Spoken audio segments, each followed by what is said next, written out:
Doctor शिखा मिल बराला।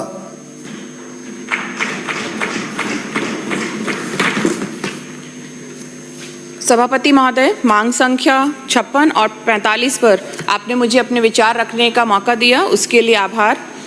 मेरा विधानसभा क्षेत्र चौमू का एक बड़ा इलाका रीको के अंडर आता है, जैसे जैतपुरा, कालाडेरा, मंडा, धोबलाई, ढोडसर, चाटाली, कानपुरा आदि। जयपुर से महज 40 किलोमीटर दूर कालाडेरा में करीबन 500 इंडस्ट्रियल इकाइयाँ संचालित हैं। इसी मार्ग पर आगे मंडा रिको एरिया आता है, उससे आगे रेनवाल रिको एरिया। पिछले 2 सत्रों से लगातार मैं मांग उठा रही हूं कि हाड़ौता ताकलडा बाईपास और आरओबी का निर्माण कराया जाए, जिसकी स्वीकृति जारी हो चुकी है, पर उसे शीघ्र ही उसका निर्माण हो ताकि इन इंडस्ट्रियल एरियाज़ को सहूलियत मिल सके। कालाडेरा औद्योगिक क्षेत्र में जाने का एकमात्र रास्ता वहाँ के बस स्टैंड से होकर गुजरता है और यह रास्ता मात्र 40 फीट का है, जिसकी वजह से रात दिन यहाँ पर जाम की स्थिति रहती है। बड़े वाहन और आमजन को काफ़ी असुविधा का सामना करना पड़ता है, इसलिए इस रास्ते का चौड़ाईकरण कराया जाए ताकि भारी वाहन वहाँ से निकल सकें। चौमू कालाडेरा रेनवाल सड़क का उपयोग सांभर से आने वाली नमक की बड़ी गाड़ियाँ भी करती हैं और अत्यधिक ट्रैफिक रहने की वजह से रोड एक्सीडेंट्स यहाँ पर काफ़ी फ्रीक्वेंट हैं।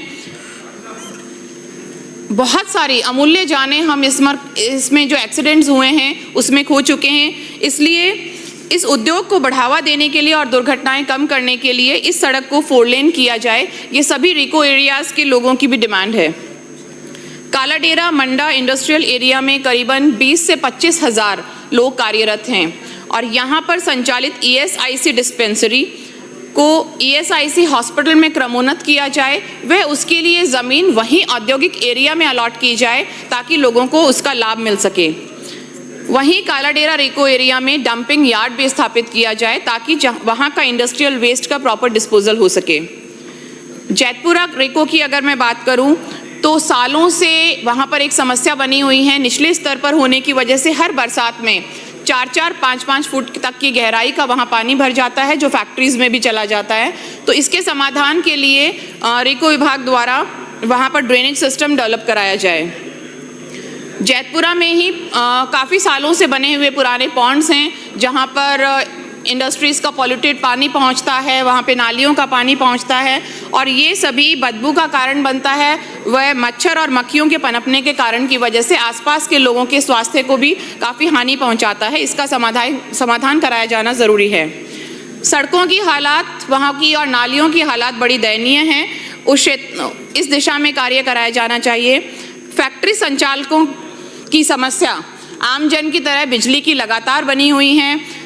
ट्रिपिंग, वोल्टेज फ्लक्चुएशंस, अघोषित बिजली कटौती, तो इसकी दिशा में भी काम कराना चाहिए।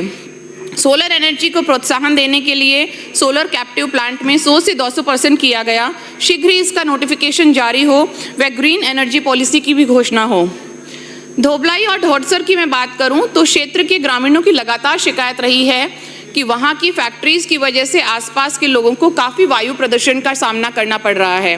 प्रशासन को भी इसके बारे में लगातार अवगत कराया गया, पर कोई तरह की जांच नहीं कराई गई।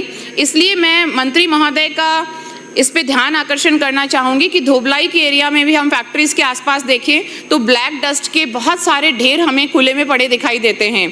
तो इस दिशा में जाँच कराई जाए और अगर उसमें कोई कमी मिलती है तो उस पर एक्शन लिया जाए।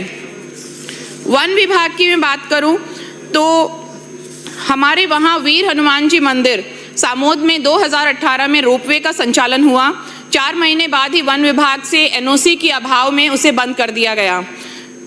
आज तक उस रोपवे का फायदा कोई श्रद्धालुओं को नहीं मिला है। महीने के लाखों श्रद्धालु वहां पर आते हैं और बहुत सारे वृद्धजन, बच्चे, महिलाएं दर्शन से वंचित रह जाते हैं।